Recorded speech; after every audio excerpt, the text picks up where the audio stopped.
They were telling me you've been doing the presentation of the film in 10 different countries for I don't know how many weeks. Yes. Are you sure you want an interview, not a message or something? I mean, could you do messages?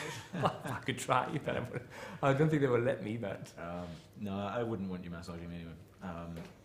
Sorry, I mean I like you. I prefer you to keep your hands to yourself. Yeah, I've been everywhere with this film.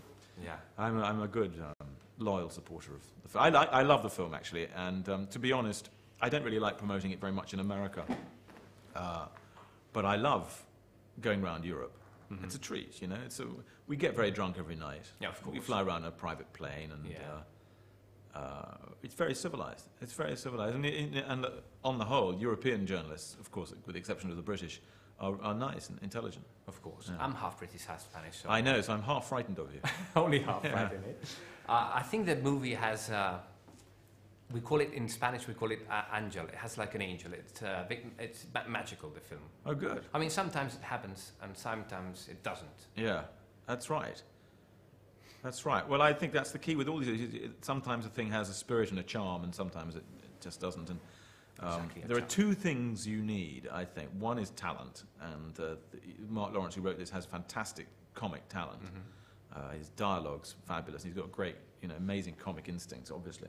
But the other thing, I think, to create real charm is you've got to mean it. You can't just do it by formula. I often read romantic comedy scripts that come out of Hollywood, and it looks like they've been written by a committee and by some LA person who's sort of dead behind the eyes.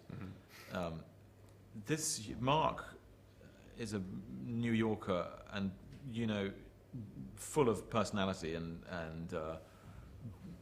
passion for all these things. The whole creative process means an incredible amount to him. And this whole business in the film where we stay up all night writing and worrying and trying to get it right. That's him. That's what he does with his films and his TV shows.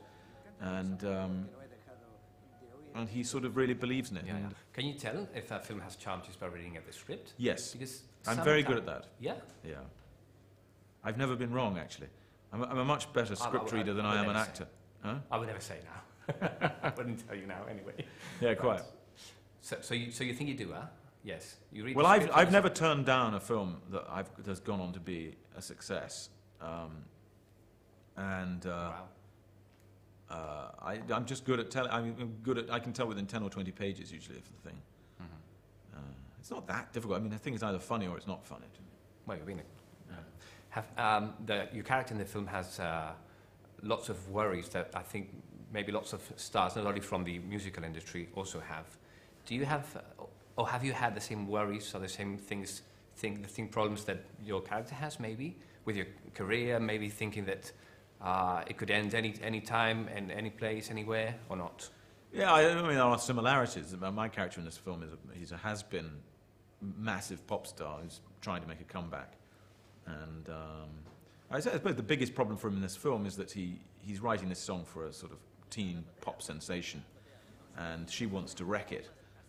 She has her own creative ideas, which are just ghastly, and it's wrecking the song. And his debate is whether to allow her to do that, and so he keeps the job and gets the money, or whether he should hold out for his own principles and possibly lose the job. And I think we all face that degree of pragmatism versus integrity debate. And it depends where you get to in your career, actually. That's what if you get to a certain stage in your career, a certain position, you have what they call in Hollywood "fuck you" money. So you're able to say, when the studio says, "Well, actually, we want to, change this character or do this or do that," you can just say "fuck you," and that's useful. It's probably the most useful thing, actually, when people say, "What's the best thing about being successful?" It's that you don't have to compromise creatively too much. Last question.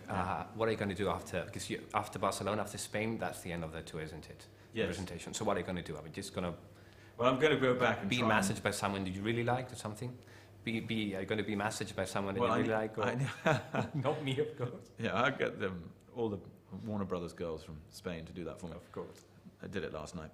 No, I didn't. I'm going to go home and try and write my book, sort out my life. Write your book. Yeah, I'm trying to write this book. I've written some of it, and I must finish it. This is my mission in life now. Are you going to write a book now? What about? It's a novel, and I've already, as I say, I've written some of it, and it will be very good for me to finish it. Okay. Well, that's great. Well, thanks a lot. All right. I enjoyed very much your confidence. Nice to meet you.